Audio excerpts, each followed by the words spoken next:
በሰሜን ጎንደር ከፍተኛ ጦርነት ሲካሄድ መዋሉ እንዲሁም በጎንደር ዩኒቨርሲቲ ተማሪዎች ተደብድበው መታሰራቸውን በዛሬው የዜና ዝግጅት ትኩረት ሰጥተን እንመለከታቸዋለን። ጤና ይስጥልኝ ተመልካቾቻችን፣ የዕለቱን ዜና አምስተርዳም ከሚገኘው ከኢሳ ስቱዲዮ ይዤላችሁ የምቀርበው አገኘሁ ጌታቸው ነኝ። በሰሜን ጎንደር ከፍተኛ ጦርነት ሲካሄድ ዋለ። በሰሜን ጎንደር ታች አርማጭሆ፣ ሳንጃና በጠገዴ ወረዳ ግጨው እንዲሁም ልዩ ስሙ ሐመረ በተባለ ቦታ ላይ የነጻነት ኃይሎችና በገዢው ፓርቲ ወታደሮች መካከል ሲካሄድ በዋለው ጦርነት ከፍተኛ ቁጥር ያላቸው የህወሓት ኢህአዴግ ወታደሮች መገደላቸው ታውቋል። ከሁመራ ወደ ቀራቀር በሚወስደው መንገድ ላይ ቁስቋም ማርያም አካባቢ በሚገኝ ዳገት ላይ በወልቃይት የአማራ ማንነት ጥያቄ አባል በነበረውና ሊያዝ ሲል በማምለጥ ጫካ በገባው አቤ መልኬ በሚመራው የነጻነት ኃይሎች ጦርና በአገዛዙ ወታደሮች መካከል በተደረገው ከፍተኛ ውጊያ በርካታ ወታደሮች ሙትና ቁስለኛ ሆነዋል። ከነጻነት ኃይሎች በኩል ከጎንደር እስር ቤት ሰብሮ በመውጣት ታጋዮችን የተቀላቀለውና በተዋጊነቱ ተደናቂ የነበረው ሞላ አጃው የተሰዋ ሲሆን ሁለት ሌሎችም ጓደኞችም መሰዋታቸውን ለማወቅ ተችሏል። ቁጥራቸው በውል ያልታወቁ የገዢው ፓርቲ ወታደሮች በድንገት በተከፈተባቸው ውጊያ በመደናገጥ ገደል ገብተው ማለቃቸውን የደረሰን መረጃ ያመላክታል። በግጨው አካባቢ በአርበኞች ግንቦት ሰባትና በገዢው ፓርቲ ወታደሮች መካከል ሲካሄድ በዋለው ጦርነት ደግሞ በርካታ የገዢው ፓርቲ ወታደሮች አልቀዋል።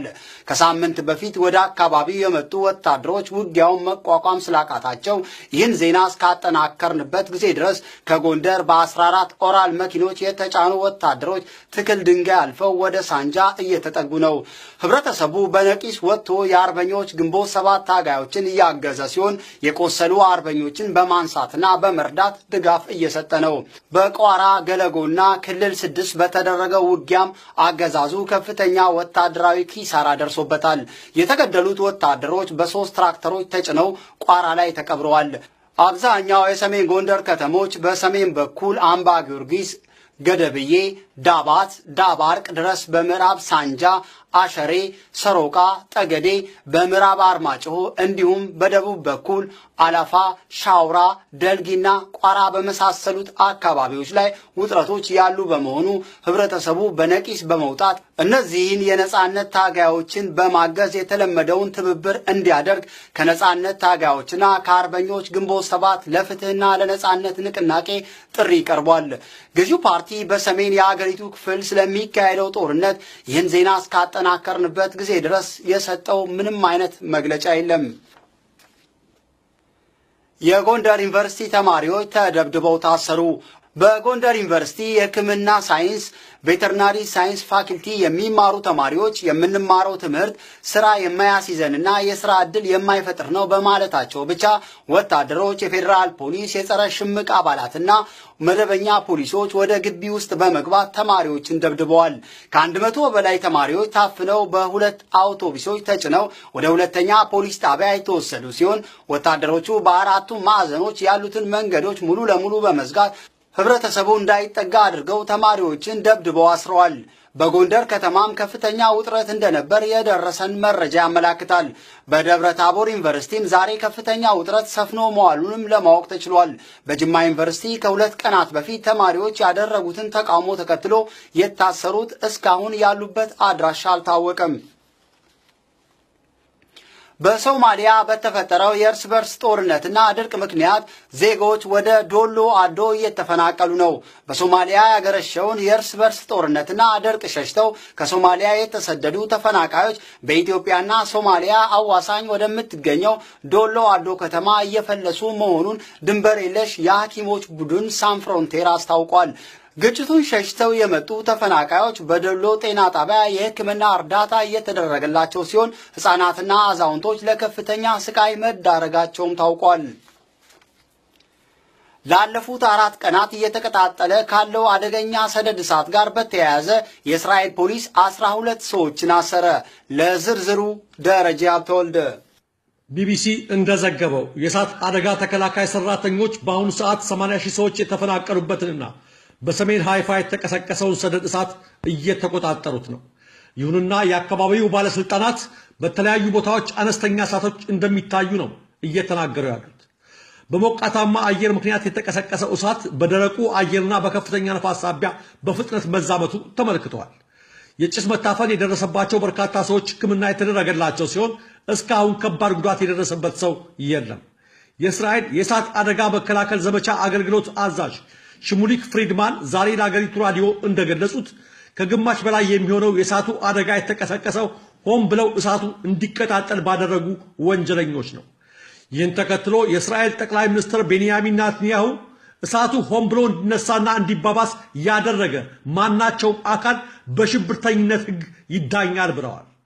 የአይሁድ ቀኝ ክንፍ ፓርቲ መሪና የትምህርት ሚኒስትር ናፍታሊ ቤኒት በበኩላቸው በትዊተር ገጻቸው ላይ ከአደጋው ጀርባ አረብ እስራኤሎች ወይም ፍልስጤሞች ሳይኖሩበት እንዳልቀረ ፍንጭ ሰጥተዋል። ይህን እሳት ሊያስነሱ የሚችሉት ሀገሪቱ የነሱ እንደሆነች የማያምኑት ብቻ ናቸው ብለዋል ሚኒስትር ናፍታሊ። የፍልስጤሙ መሪ የመሐሙድ አባስ ፋታህ የተሰኘው ንቅናቄ ግን የእስራኤል ባለስልጣናት የእሳት አደጋውን ፍልስጤማውያንን ለመክሰስ እየተጠቀሙበት ነው በማለት ነው ክሱን ውድቅ ያደረጉት። ባለፉት 4 ቀናት በአገሪቱ የተቀጣጠለው አደገኛ ሰደድ እሳት በአይሁድ እስራኤላውያኑና አናሳ በሆኑት አረብ እስራኤሎች ብቻ ሳይሆን በእስራኤላውያኑና በፍልስጤማውያኑ መካከል ከፍተኛ ውጥረት ፈጥሯል።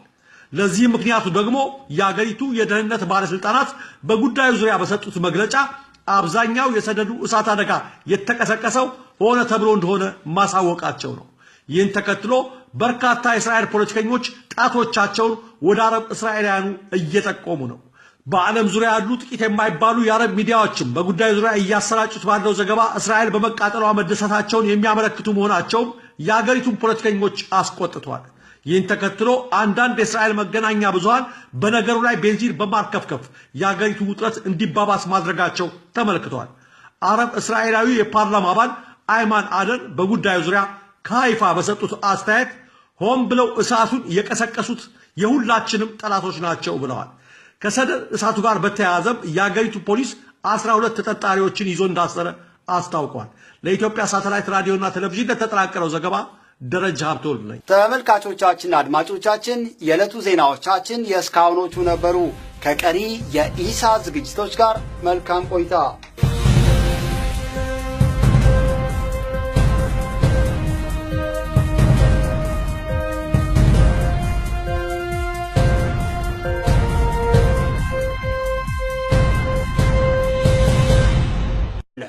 ከነጻነት ኃይሎች በኩል ከጎንደር እስር ቤት ሰብረው በመውጣት ታጋዮችን የተቀላቀለውና በተዋጊነቱ ተደናቂ የነበረው ሞላ አጃው የተሰዋ ሲሆን 2 ሌሎችም ጓደኞችም መሰዋታቸውን ለማወቅ ተችሏል። ቁጥራቸው በውል ያልታወቁ የገዢው ፓርቲ ወታደሮች በድንገት በተከፈተባቸው ውጊያ በመደናገጥ ገደል ገብተው ማለቃቸውን የደረሰን መረጃ ያመለክታል። በግጫው አካባቢ በአርበኞች ግንቦት 7ና በገዢው ፓርቲ ወታደሮች መካከል ሲካሄድ በዋለው ጦርነት ደግሞ በርካታ የገዢው ፓርቲ ወታደሮች አልቀዋል። ከሳምንት በፊት ወደ አካባቢው የመጡ ወታደሮች ውጊያውን መቋቋም ስላቃታቸው ይህን ዜና እስካጠናከርንበት ጊዜ ድረስ ከጎንደር በ14 ኦራል መኪኖች የተጫኑ ወታደሮች ትክል ድንጋይ አልፈው ወደ ሳንጃ እየተጠጉ ነው። ህብረተሰቡ በነቂስ ወጥቶ የአርበኞች ግንቦት 7 ታጋዮችን እያገዘ ሲሆን የቆሰሉ አርበኞችን በማንሳትና በመርዳት ድጋፍ እየሰጠ ነው። በቋራ ገለጎና ክልል 6 በተደረገው ውጊያም አገዛዙ ከፍተኛ ወታደራዊ ኪሳራ ደርሶበታል። የተገደሉት ወታደሮች በ3 ትራክተሮች ተጭነው ቋራ ላይ ተቀብረዋል። አብዛኛው የሰሜን ጎንደር ከተሞች በሰሜን በኩል አምባ ጊዮርጊስ፣ ገደብዬ፣ ዳባት፣ ዳባርቅ ድረስ በምዕራብ ሳንጃ፣ አሸሬ፣ ሰሮቃ፣ ጠገዴ፣ በምዕራብ አርማጭሆ እንዲሁም በደቡብ በኩል አላፋ እንደገለጹት ከግማሽ በላይ የሚሆነው የእሳቱ አደጋ የተቀሰቀሰው ሆን ብለው እሳቱ እንዲቀጣጠል ባደረጉ ወንጀለኞች ነው። ይህን ተከትሎ የእስራኤል ጠቅላይ ሚኒስትር ቤንያሚን ኔታንያሁ እሳቱ ሆን ብሎ እንዲነሳና እንዲባባስ ያደረገ ማናቸውም አካል በሽብርተኝነት ሕግ ይዳኛል ብለዋል። የአይሁድ ቀኝ ክንፍ ፓርቲ መሪና የትምህርት ሚኒስትር ናፍታሊ ቤኒት በበኩላቸው በትዊተር ገጻቸው ላይ ከአደጋው ጀርባ አረብ እስራኤሎች ወይም ፍልስጤሞች ሳይኖሩበት እንዳልቀረ ፍንጭ ሰጥተዋል። ይህን እሳት ሊያስነሱ የሚችሉት ሀገሪቱ የነሱ እንደሆነች የማያምኑት ብቻ ናቸው ብለዋል ሚኒስትር ናፍታሊ። የፍልስጤሙ መሪ የመሐሙድ አባስ ፋታ የተሰኘው ንቅናቄ ግን የእስራኤል ባለስልጣናት የእሳት አደጋውን ፍልስጤማውያንን ለመክሰስ እየተጠቀሙበት ነው በማለት ነው ክሱን ውድቅ ያደረጉት። ባለፉት 4 ቀናት በአገሪቱ የተቀጣጠለው አደገኛ ሰደድ እሳት በአይሁድ እስራኤላውያኑና አናሳ በሆኑት አረብ እስራኤሎች ብቻ ሳይሆን በእስራኤላውያኑና በፍልስጤማውያኑ መካከል ከፍተኛ ውጥረት ፈጥሯል። ለዚህ ምክንያቱ ደግሞ የአገሪቱ የደህንነት ባለስልጣናት በጉዳዩ ዙሪያ በሰጡት መግለጫ አብዛኛው የሰደዱ እሳት አደጋ የተቀሰቀሰው ሆነ ተብሎ እንደሆነ ማሳወቃቸው ነው። ይህን ተከትሎ በርካታ የእስራኤል ፖለቲከኞች ጣቶቻቸውን ወደ አረብ እስራኤላውያኑ እየጠቆሙ ነው። በዓለም ዙሪያ ያሉ ጥቂት የማይባሉ የአረብ ሚዲያዎችም በጉዳዩ ዙሪያ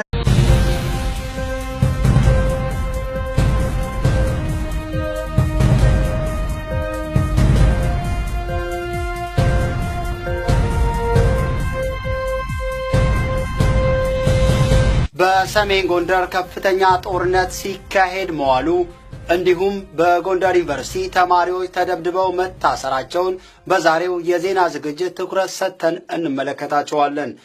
ጤና ይስጥልኝ ተመልካቾቻችን፣ የዕለቱን ዜና አምስተርዳም ከሚገኘው ከኢሳ ስቱዲዮ ይዤላችሁ የምቀርበው አገኘሁ ጌታቸው ነኝ። በሰሜን ጎንደር ከፍተኛ ጦርነት ሲካሄድ ዋለ።